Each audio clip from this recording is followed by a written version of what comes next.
welcome back to Hill and Ponton's YouTube channel. I'm attorney Allison Reddick, and I'm joined by our returning guest, Dr. Alvin Benitez. How are you doing, Dr. Benitez? Fantastic, Allison.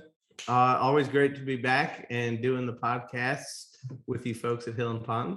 Absolutely. It's been a while, but I'm glad that we could have you back again. So basically what we wanted to discuss today was part 2 to the original video that we did on CMP examinations. We got a lot of great feedback on that. And we realized that there were more points that we could address and get your professional take on and provide that information to our veterans. So let's get into that. For those of you that are watching who did not see our first video, you can click on the top right icon here to watch that now, then come back here and finish up watching this part 2 and let us know what you think. So what we have done is we compiled feedback from that original video, and we found 10 mistakes that we've seen veterans make throughout the years. And we'll go through them one at a time, and you can give us your take. How does that sound? Sounds very, very good. Okay. Well, first of all, I want both of us to give a disclaimer that these are our opinions only. We don't guarantee any sort of results. I've been an accredited VA attorney for over 5 years. And Dr. Benitez, you've been doing CMP exams for how long now?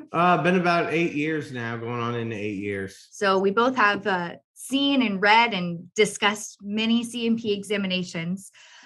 We can't help every single vet personally. So this is why we do those videos, to disseminate this information out to veterans who are worried about CMP exams in the process, and kind of help them from the experience that we have. And we love to give back to those who have helped us. So let's get into it. So the first mistake, not reviewing your records. This includes VA records, your private records, military records, anything that could have information pertinent to your service-connected case or trying to get service connection in your CMP examination. Our very own Matt Hill has addressed this in several videos throughout the years, but it's always good to remind people what you don't know could hurt you. So, Dr. V, could you remind us what records the VA grants you access to regarding a claimant's case? Certainly. So records is such a big piece of this.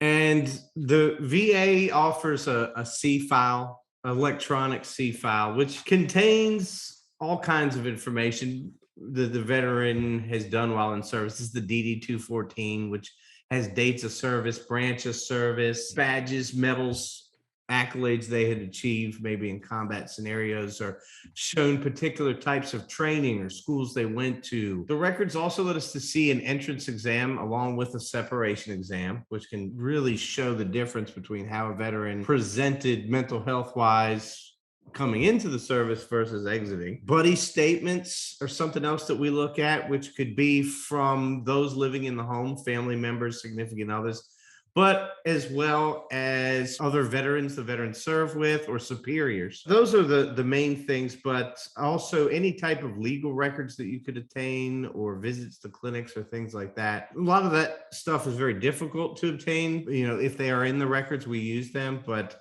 the things you can count on are the DD-214, usually separation exam, entrance exam, and of course, treatment records, service treatment records, any mental health visits the claimant may have done while in service are going to carry a lot of weight, but also they carry weight outside of separation as well. I want to elaborate on that, especially for private medical records.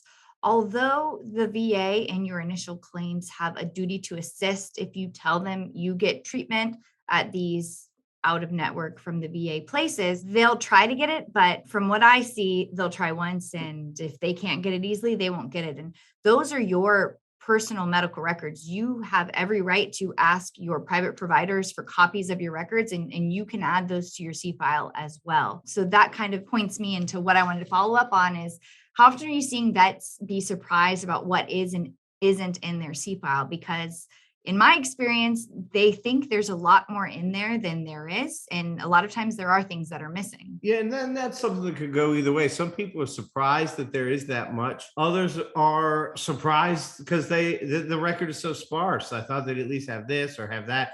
Many of them bring in their own stuff, and it usually matches what I have. It's not that often that a veteran really comments on the records. Interesting. I've just had experiences where there were service medical records that weren't in their file, especially if you're an older veteran serving in the 60s, 70s, 80s, pre 90s. A lot of times the veterans will have copies of their service medical records that sometimes don't get into the record. Sometimes I'll see situations where the reviewer will say that they reviewed the records, but then in 2014, additional records came in that were service treatment records that were missing prior to. So I would just say err on the side of caution. And if you have something, submit it. If it's a duplicate, who cares? It's better than not having that piece of information in there. And that, like you were saying, I want to piggyback off the older veterans. It seems that the older the veteran, the more distrust there is for this entire process. And rightly so. With good reason, absolutely. And I have heard of things from the Great St. Louis Fire where it seems like almost half of the Vietnam veterans I've worked with, their records were in that fire. But there's been other events that have happened where records were lost, or the veteran might have participated in activities that were classified, and the record is extremely sparse for those individuals. Especially those classified situations, buddy statements, lay statements are a huge part of that. But overview on that mistake, review your records, whatever you have, send it in. Who cares if it's a duplicate? You'd rather it be in the record rather than not. And I do have veterans who say that they bring in things to give to the C&P examiner to review. Sometimes they'll review them, sometimes they won't. It doesn't hurt to try. So let's move on to mistake number 2, not reviewing the schedule for rating disabilities and DBQs before your C&P exam. So first of all, let's explain what that is. The schedule for rating disabilities is 38 CFR Book C schedule for rating disabilities on the VA website, or you can easily Google that. That is basically the schedule for how each condition is rated by each percentage. So 10% would be these symptoms and 30% would be these symptoms. Sometimes that can be a little difficult to digest. They also have the disability benefits questionnaires on their website, which C&P examiners like yourself utilize to fulfill their examination. So if you want to elaborate on that. Yes, the disability questionnaire or DBQ, it's the roadmap. And if a veteran is concerned about how the exam is going to go or the order of which events are going to take place, the DBQ, like I say, it is the roadmap of how things are going to break down. And typically, some things that are not on the DBQ are like the limits of confidentiality and things of that nature. But getting into the meat of the DBQ, it will usually start with, family and social background, depending on the DBQ. If you are already service connected for post-traumatic stress, they're going to be using a review post-traumatic stress DBQ. So you're not going to have to go back into those stressor events or that background history, the school, family, work, marital history. A lot of people don't want to go and talk about that stuff again.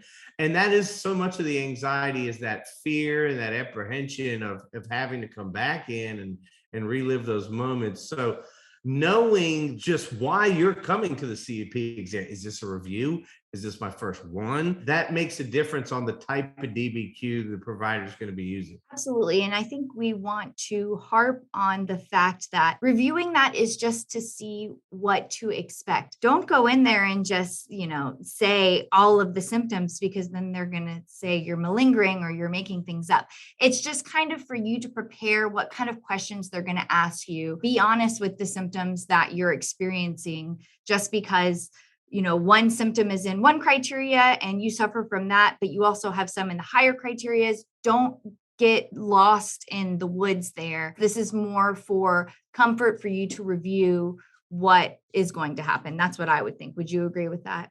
Absolutely. It really is just a tool to kind of take the edge off. And with the DBQs, VA, they'll change their minds all the time and take them off the website and put them on and update them. But we actually have a bank of them on our website. We'll include a link for that. So if you want to look at DBQs, not only for mental disorders, PTSD, but all of the different physical disorders and things like that. You can go there. So that is second mistake that we see. Make sure you review those DBQs. Moving on to number 3, not having statements or letters that support your claim to bring or have for your CMP examination. That can be statements in support of claim that you have written or filed, 4138s. It can be buddy statements, nexus letters. We find these to be incredibly useful for our cases. What is your take on that? 100%. The buddy statements are very useful, especially if you get a diverse group of them.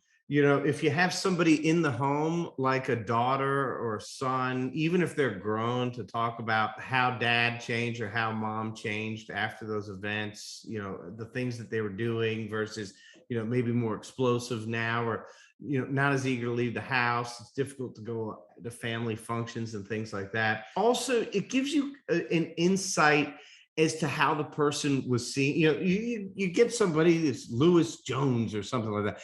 And when you hear the tone of the letter, Louis was always a good guy. When he first came in, him and I came in together and we roomed together and we deployed together. And when we came back, Louis wasn't the same guy. He didn't want to do the same thing. So it really gives you an insight and perspective. But it also helps the VA too. I also feel like family member statements, especially wives or spouses, give a better picture of what symptoms the veteran is actually experiencing, because sometimes they aren't as open in the CMP examinations, and you don't want to limit that to your assessment. Reading those buddy statements help you to see, okay, this vet, he's kind of closed off. He's not really talking to me. But when I read his wife's statement, she talks about how volatile he is and he gets irritable, things like that. Do you find those extremely helpful as well? For sure, especially if it's like the third wife. A lot of these guys have been married many times, and it's because of the same stuff, and the other person not really understanding why we can't go to social functionings, or the forgetting of day-to-day stuff. People in a relationship want to be heard.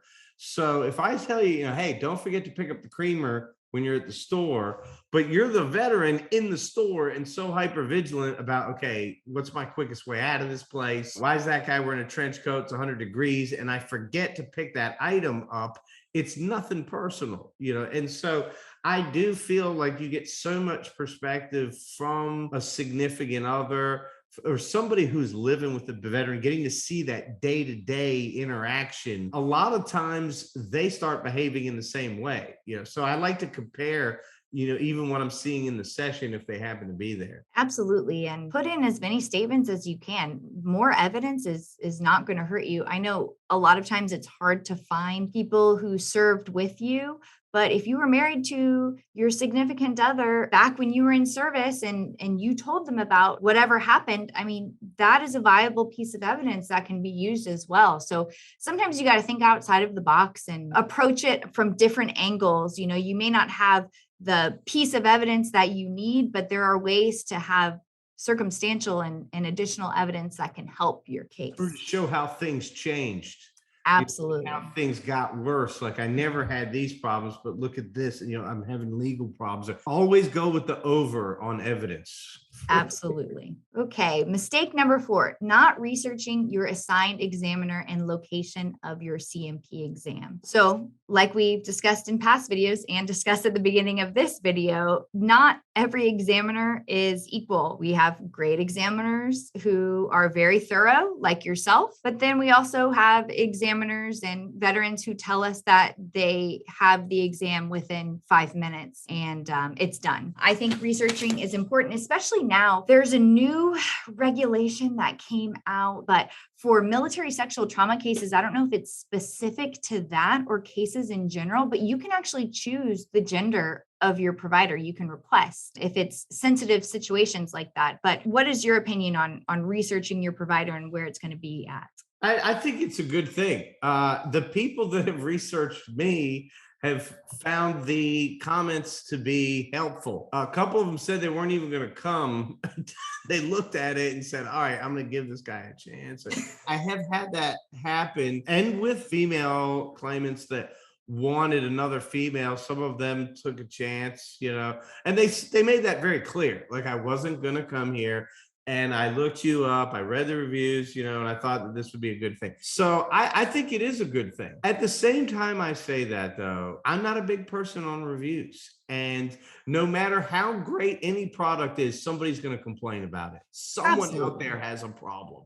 So keep that in mind when you're reading reviews. But I do feel like the more evidence you can get, the better. The people who give reviews online are usually people who really love something or really hate something. There's never anything in between. Like, we have bad reviews. Everyone has bad reviews. Not everyone's going to be happy with a situation, but I think it's good to review your examiner prior to and the location. 1, so you're comfortable and ready. 2, so you know what to expect. But then 3, also, if their credentials aren't proper for your examination, that could be important later on. So I think usually for mental health, they're pretty good about using a psychologist or a psychiatrist, but some of these other physical conditions, they'll have a general practitioner give an opinion on a very complicated cancer case, or they'll have like a family practitioner give opinion on a asbestos lung case, like situations where you should have a specialty CMP examiner. So I think that's also another good reason to research your examiners. So an interesting one that I think we've covered plenty of times, cleaning up and putting on a brave face for appearances. That's a mistake. If your daily life is miserable and it's hard for you to get out of bed and you're having difficulty doing your activities of daily living because of your depression, your anxiety, your mental health, your physical conditions, whatever, you need to convey that in your examination. Elaborate on that for me. Yeah, be you. If you're the kind of person, though, that when you're out there, you presented yourself well, and even though you're feeling down, you're still going to do that. You're still going to look good. You're still going to shave. Then do that. But if you're really at your heart of hearts, not feeling up to it, don't do it just for the presentation. When somebody walks in the door and you see the presentation of dress, I mean, that is one piece of it for sure. But as you get into it, you will usually see that their physical appearance does match a lot of the lifestyle issues and the things they're going through. But especially with older generation, some of the older men, no matter what they're going through, some of those guys will always try to dress up. There's a lot of folks that don't feel like they're having that much trouble or having that much depression or anxiety.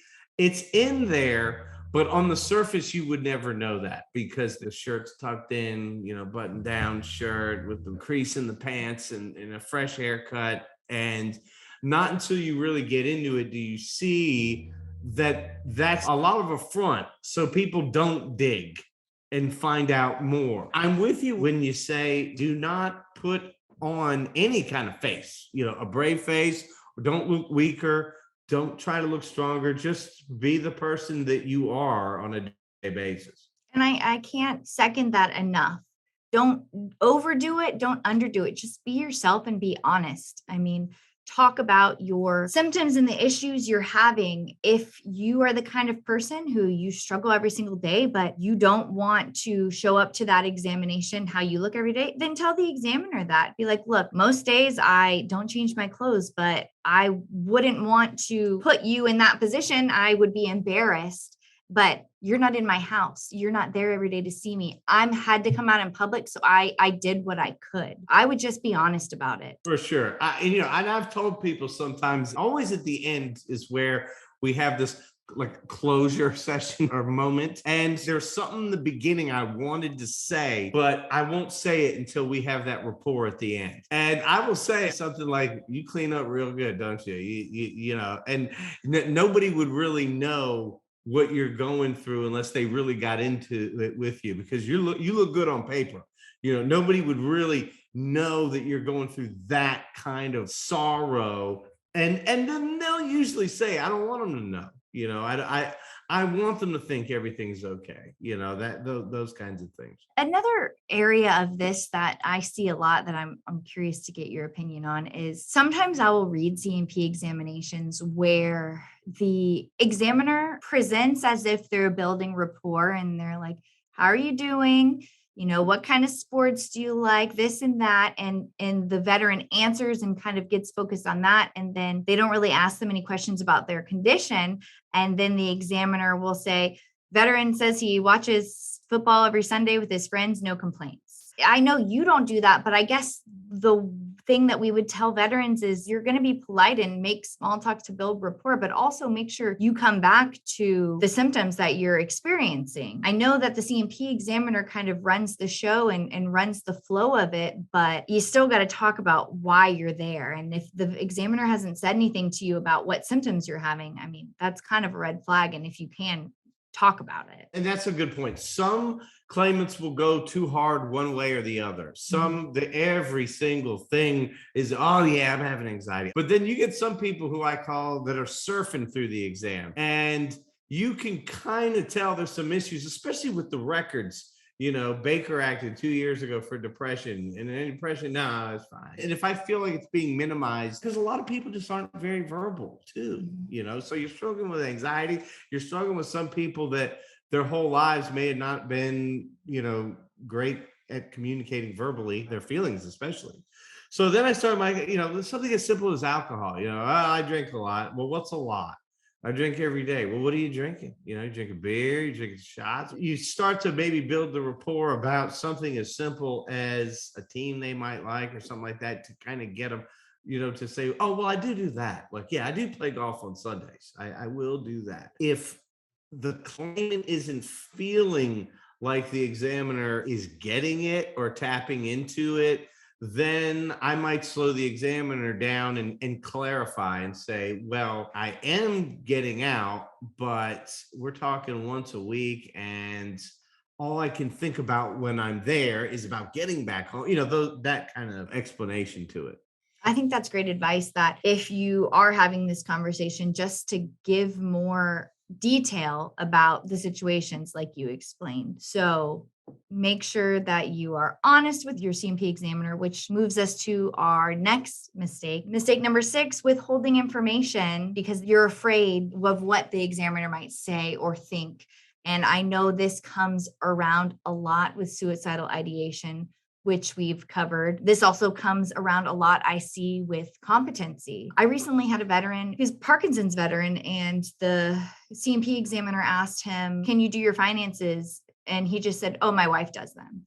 And they did a proposal for incompetency, and we got it overturned because even though his wife does it, doesn't mean he can't not do it. It was just a misunderstanding. But make sure you're honest in those situations. And like we just said, you give clarification. Someone asks about your competency and your ability finances, say, yes, I'm able to do them, but my wife has done it for 25 years and I'm not going to start doing them now.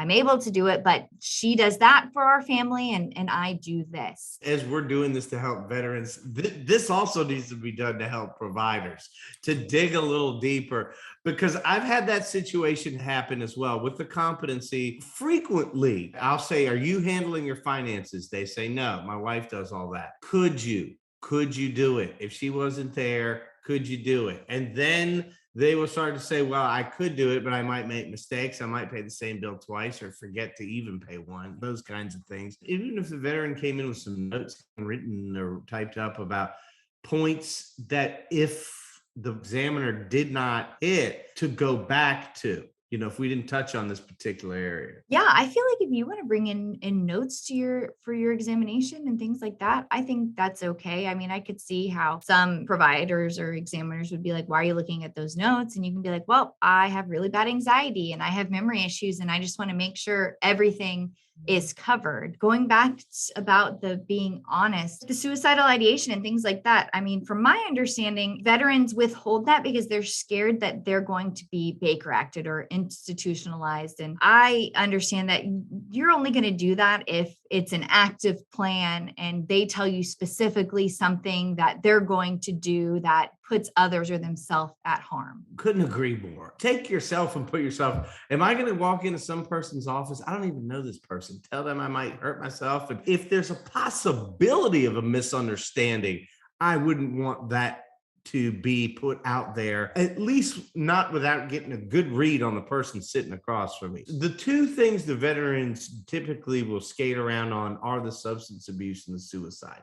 Because again, those are the VA's two babies. Many folks are afraid that the substance abuse is going to overshadow the why they're drinking in the first place. And with suicide, people just don't want to be locked up. I mean, so I could totally understand why there'd be some trepidation to be completely forthcoming. And again, I mean, this for providers got to be able to make that read and say, you know, like obviously some days are going to be better than others, you know, and there's a big difference between what would it be like if I wasn't here and didn't have to deal with all this versus I actively want to kill myself. As the claimant sitting across, they're thinking, is this provider going to be able to tell the difference? Mm-hmm. Or am I going to say, sometimes I do feel like just, smashing my car into a bridge appointment.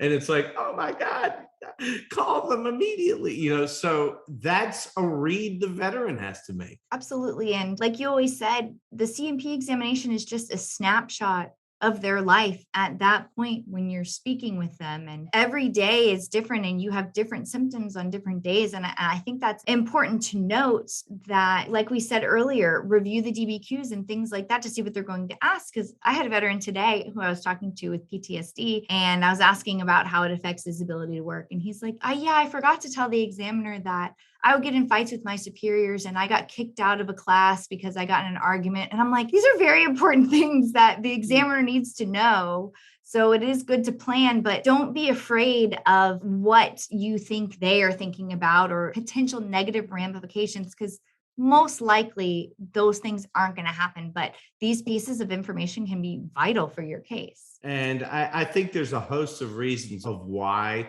people leave things out of their exams. The truth of the matter is a lot of the things that they think might be damaging to the claim are actually very helpful. Absolutely. And that brings us to our next mistake, not writing down your accurate history and full range of symptoms, just depending on your bad memory to answer the C&P examiner questions. I mean, I gave that example a little early, but that's exactly the kind of situation we're talking about. And especially if you're very anxious, it's easy to be prepared. And then as soon as you get in there, you're talking to a stranger who knows nothing about you. It's easy to forget all of the things you wanted to tell them. So I definitely recommend writing down an accurate history and referring to your medical records and providers. What do you say about that? Yeah, as much as possible. I mean, in anything you're doing, especially if it's for the first time or it's been a while, anxiety is high. The body goes into fight or flight mode. All of a sudden, simple stuff becomes very difficult. Planning, organizing, attention and concentration. What was I just talking about? Just completely losing train of thought, stuttering.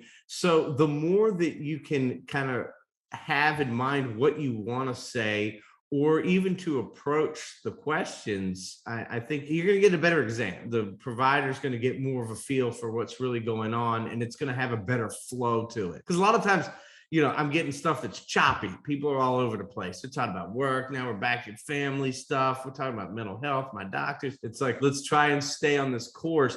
And I feel like those notes can help with that, not only providing the details of the things you want to address, but in the timeliness of them. I think also asking the people that are closest around you what they experience and what they see, because the veteran kind of only sees what they experience and internally, but a lot of your symptoms affect your family members. So that leads us to our next mistake number 8, going to your exam alone. I know sometimes providers won't let spouses in or family members, but sometimes they will. I know you will. The importance of having someone in that exam with with you if you're able. It's funny. I feel like providers don't want other people in there because they don't want more than one person asking them questions they don't know the answers to. I do like it when more people come into the session. And I've had veterans come in and say, you know, I wish I would have brought my wife or my mom or my dad to see that, you know, it really wasn't personal. I feel that they give a totally different in-home perspective. And I usually tell the veteran, if you were around combat veterans the whole time, you would never notice any of this. It's this out here. It's this civilian bubble that you've brought that back into. They notice it. Because people here, they're just not wired to guard their lives. So when you're 10 steps ahead of things in social situations about what that guy's doing, a bulge in somebody's jacket, the people that you're with having dinner are like, what are you talking about? They're just not seeing it.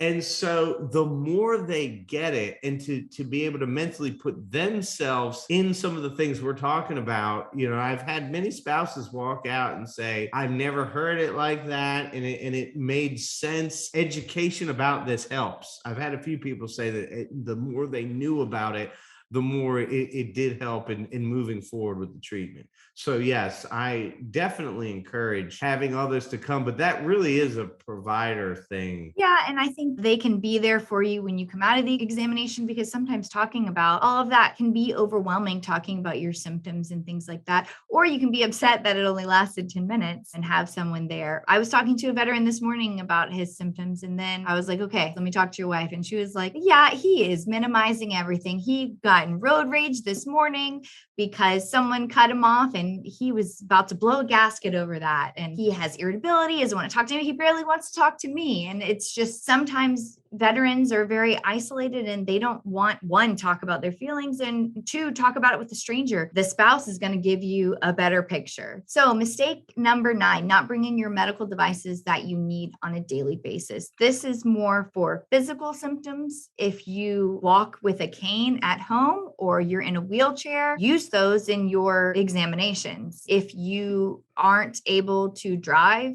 because of your mental or physical examinations and you need someone to drive you, take them with you. I think that's important to give an appropriate picture of you on a daily basis. 100%. You really want to illustrate exactly who you are. And observation is such a big piece of this. Many times, especially if things aren't adding up, I might see what kind of car they're pulling up in. I'm going to be able to spot them before they spot me. And I know that sounds bizarre, but there is a way to profile this, and just something as simple as somebody carrying paperwork. They fit the demographic. And so how they're walking. Are you limping? Do you have a walker? Is somebody helping you inside? Oxygen tanks, hearing aids, all that stuff comes into play. And it does go into the behavioral observations as well. And many times the medical issues are related to the PTSD, you know, tinnitus, explosions, things like that. Plus the fact, if you need those things, you should be bringing them anyway. Absolutely. And I was just thinking about how many depression cases that you see secondary to orthopedic issues. You know, I'm sure you see that all the time. And if they're depressed because of the orthopedic issues they have, you know, they need to use their cane or their walker or things like that in any type of examination. Like you said, if you need it, bring it. This isn't a time to put a show on. This is the time to be honest. Especially with the older veterans too, they're not looking at mental health the right way. They are seeing it as a stigma of, well, I've never been crazy. Has nothing to do with being crazy. I was like, you had a knee issue from, say, 1974. That knee has prevented you from getting a job. You haven't been able to play golf, bowling, all that stuff's been out. Like, that's got to be a little sad. You can't tell me you're getting 8 hours of sleep with that pain, and then all of a sudden it's like, well, yeah, total bummer. I mean, very upset about it. But you know, it's like, well, you just learn to deal with it. I get it, you're dealing with it, but it's still depressing. It's a significant loss. And so with those folks, I'm like, you give me any medical condition and I'll show you got some anxiety about it or some depression. Maybe you start avoiding people because you just don't want them to ask you about it anymore. Okay, that's enough right there. They're just not seeing the role that mental health is playing in this. Absolutely. I mean, it's one piece of the puzzle and you kind of have to see the whole thing to realize okay, yeah, I do have this condition and it is affecting my daily activities and I can't do all of these things. And yeah, I am having some mental health issues. So it's important to view everything with perspective and see the whole picture, just not one piece of it. Lastly, which I think is the most important one, not going to your exam or being late. Things happen. You should always try to be on time, but how often are you having people late to their examinations? Late is rare. It's usually there early or not at all. You don't want to make them mad before you go into your examination. Show up early, be there, treat it as a job interview. This is important. It affects your compensation benefits. It affects your ability to get service connection. Respect them. I mean, even though a lot of times these examinations do seem like they're not very thorough, you have to go to your exams. You have to. If you don't go to your exams, you're giving them a reason to deny you. Yeah. If you can't show up, emergencies happen, you call the VA and you let them know. You write a 4138 and you give a statement, I missed this exam because of X, Y, and Z. Please reschedule me. Because you're not going to get service connected without those exams. The VA wants someone from their side to do an examination, and they're not going to service connect you without it. That's true. They'll give you one, but if you miss two back to back, that your claim is going to be fighting uphill from that point. These exams are important. I joke sometimes, like, you can be late to your funeral, but not the CME exam. Yeah, because it's a significant chunk of change oftentimes for life. Not that money solves all problems, but it helps.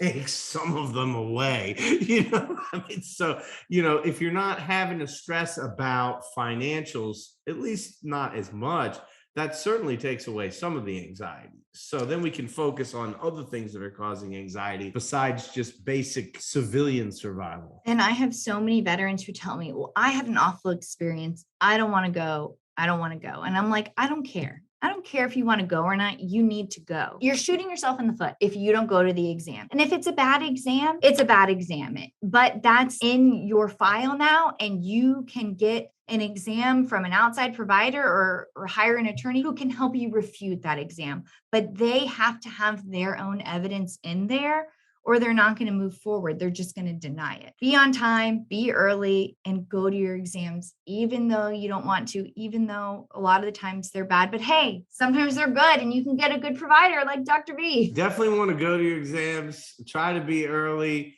be who you are. Try to prepare for them as much as you can, and breathe. You got to breathe. Don't forget to breathe. Breathe. Exactly. And so we've gone through these top 10 mistakes. And I think the takeaway is be honest, state how you're feeling, what you're going on, bring as much information into your file as you can, think outside of the box, and go to your exams. That's all we have for today. Thank you for anyone who has watched thus far. If anyone else has any other mistakes or tips that they want us to discuss, or any other topics that they would like us to discuss, please leave a comment and a like, subscribe to our channel. Thank you so much. Thank you, Dr. V, as always, and have a nice day.